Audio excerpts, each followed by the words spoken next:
A different kind of summer blockbuster is about to open up in Baltimore.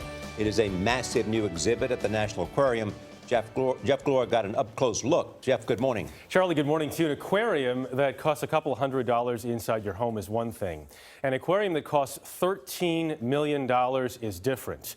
It took 5 years of planning, features more than 1,000 fish, and seems to be redefining what is possible underwater.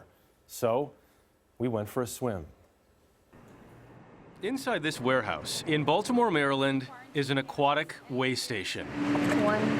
The temporary home of 1,200 fish destined for the black tip reef exhibit at the National Aquarium, including these sharks.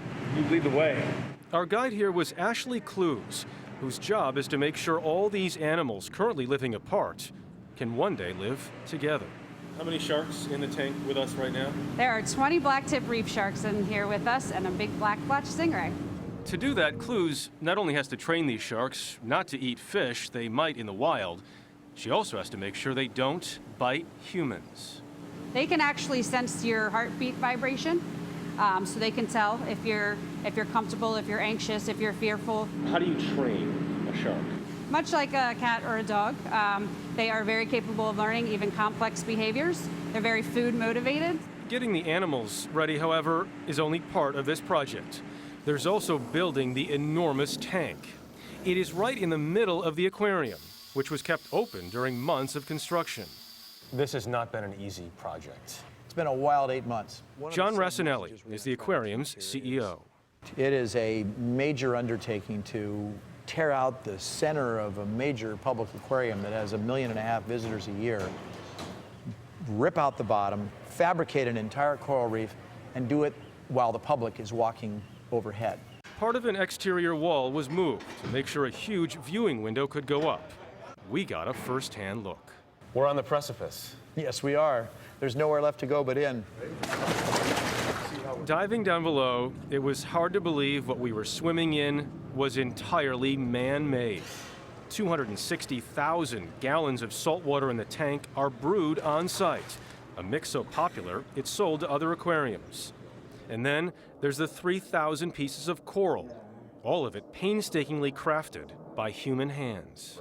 You're in a sense creating a massive sculpture, a work of art. That's exactly what it is. This was actually hand sculpted by some of our artists. Jack Cover is a curator at the aquarium. It's not real, but you need to make it look real. It also has to hold up to an animal that may be nibbling on it. You're good on my side. On the day we visited, it was move-in day for the reef's very first resident. Calypso, the 500-pound sea turtle, has become a mascot for the aquarium. When she was rescued from the wild, an infected flipper had to be removed.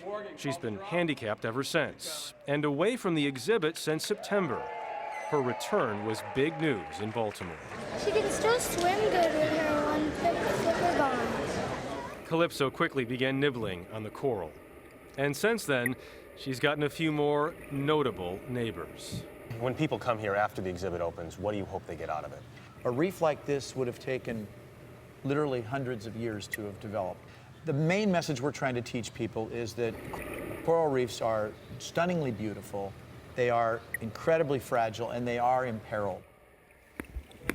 Since our visit, hundreds of fish have been introduced to the exhibit, and later today, the aquarium is scheduled to start putting in those black tip reef sharks. So what were your first thoughts when you hit the water? Yes. I thought this was incredible. I mean, really, to watch them build that coral and then to put that in and to try to recreate it and make it look as much like normal coral as possible, and they do it.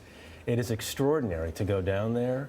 You can tell, you can tell they spent big bucks, and it's beautifully done. It looks like something out of a movie. And you're surprised they did that much time and expense and love into the project. And not just making that movie, but making a movie while the public was watching. Yeah, nice. So everyone's watching while all that happens. And even as they introduce some fish, people are still watching and enjoying the exhibit, and then they introduce more fish. Makes me want to go. Yeah. Makes me want to go. Thank you, Jeff, our aquatics reporter. The aquatic correspondent.